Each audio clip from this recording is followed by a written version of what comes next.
একটা কথা কি জানেন? যারা কানে শুনতে পায় না আর যারা কথা বলতে পারে না, এখনকার সমাজে তারাই সুখী মানুষ বা তাদের কোনো শত্রু নাই। মোটামুটি এখন সেম অবস্থা আমারও। আমিও এখন হালকা পাতলা কানে শুনতে পাই না, আবার একটু বোবার ভানও ধরে থাকি। বোবা না, তাও বোবার ভানটা ধরে থাকতে হয়। কারণ আমারও তো ঝামেলা ভালো লাগে না। আমার এত প্যানপ্যানানি ঘ্যানঘ্যানানি খোঁচা মারা এগুলো আবার আমার একটু কম সহ্য হয়। আমার সাথে আবার এগুলো একটু কম যায়, যার জন্য একটু বোবা হওয়ার ভানটা আমাকে করতে হয়। কথা বলতে পারি, আবার কিন্তু রিপিট উত্তরও দিতে পারি, সমালোচনা করতে পারি, তার সাথে হচ্ছে খোঁচা মারা কথাও বলতে পারি। কিন্তু ওই শিক্ষাটা কিন্তু আমার আবার নাই। এটাই হচ্ছে সমস্যা ভাই।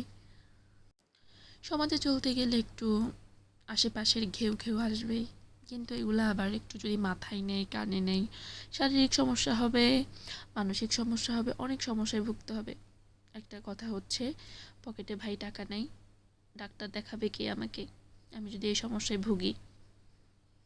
টাকার পাওয়ারটা আমার একটু কম, যার জন্য একটু কথার খুঁটিটাও একটু কম। তো যাই হোক, অনেক কথা বলেছি। মেন কথা হচ্ছে, বাড়ি থেকে আসার পর এত কাপড় চোপড় জমছে, আর আমার জামাই আমাকে দিয়ে এত পরিমাণ কাপড় চোপড় ধোয়াইছে। এইটার শাস্তি আমি তাকে কিভাবে দিব জানি না। আপনারা একটু বলে দিন এই শাস্তি কিভাবে দেওয়া যায়। সে আমার জন্য সব কাপড় চোপড় জমায় রাখছে, যে আমি বাড়ি থেকে আসা মাত্রই সে আমাকে দিয়ে খাটাবে। আর এই রুমের অবস্থা দেখে কেউ বাজে মন্তব্য করবেন না, কারণ রুমটা একটু অগোছালো। এটা একটা সমস্যা। যতই গুছিয়ে রাখি মেয়ের জন্য পারা হয় না, সে সব ঝামেলা করে, ছড়ায় ছিটায় রাখে, এখন একদমই গুছিয়ে রাখতে পারি না।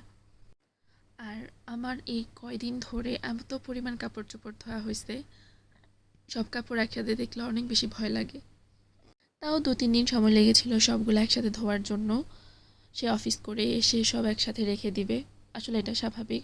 অফিস করে এসে কারো কাজ করতে ইচ্ছা করে না, তাও তো করেছে। আর এদিকে আমার এখন মোটামুটি একটু ফ্রি হয়েছি, কাপড় চোপড়গুলো ধোয়ার পর একটু উদ্ধার উদ্ধার লাগতেছে আমাকে।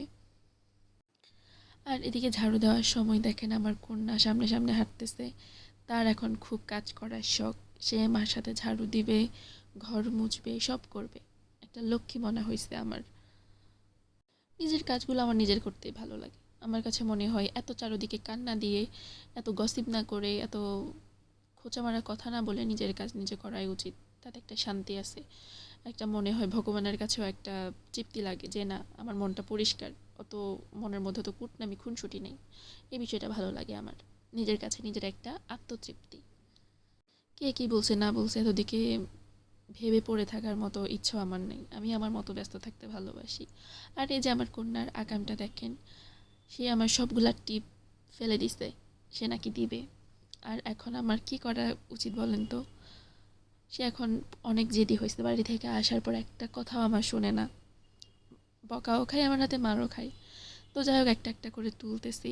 পরে ভাবি যে না, এভাবে হলে হবে না, এটার একটা পদক্ষেপ নিতে হবে।